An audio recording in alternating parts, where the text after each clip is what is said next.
I'm here to calm your fears, to lower the volume of anger and emotions as we move towards this next presidential campaign. You see, it doesn't really matter that much anymore. That's why you don't need to go crazy. Now, I want to use as my example Lincoln and Trump. Now, Lincoln in his time went through, I think we could all agree, the greatest crisis in the history of our country. I mean, he had to deal with civil war, 700,000 Americans killing each other. He had to deal with slavery. He had to deal with 11 states that seceded from the Union. And he, with Congress, navigated that crisis, pulled us through it in an incredible way. They crafted legislation. They led. They made decisions in a moment's notice as necessary. Listen, can you imagine if bureaucrats had been in charge at that time?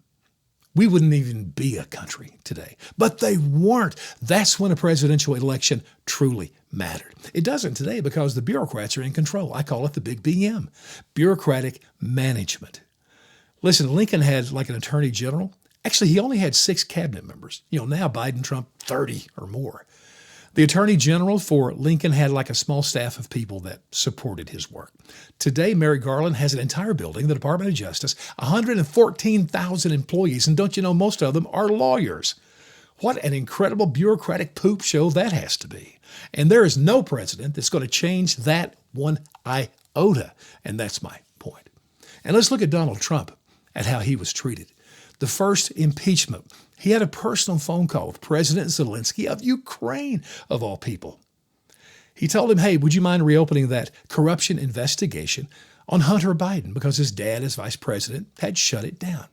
And secondly, I can delay the military aid of $140 million coming to Ukraine. Well, that was a disaster. Now, let me ask you something. How do you think I read the transcript of that call days afterwards? Because bureaucrats, Trump had the audacity to question their authority.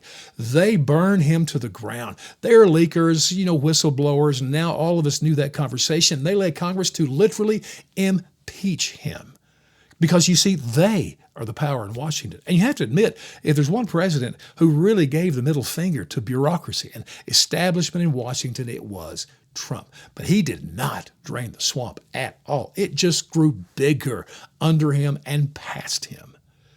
COVID was the worst. Man, when the CDC did that eviction moratorium, I was stunned. I'm a former landlord. I couldn't believe that a federal bureaucracy would tell landlords, so listen, that property may be yours and those leases may be real, but we don't care. You can't collect from them. Or OSHA.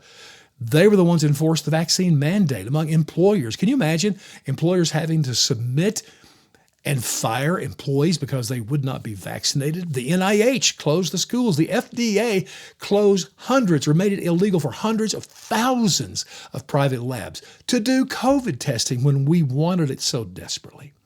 Incredible. Joe Biden, if he wins the presidency in 2024, he will be 86 years old at the end. If he makes it, if he's still standing, I'm going to suggest we repeal the 22nd Amendment, which limits the terms to 2 terms, so he can run again. Listen, as long as he can suck the oatmeal through the straw, I want him to be president. It will be fun, humorous, and best of all, it will remind you that it doesn't matter.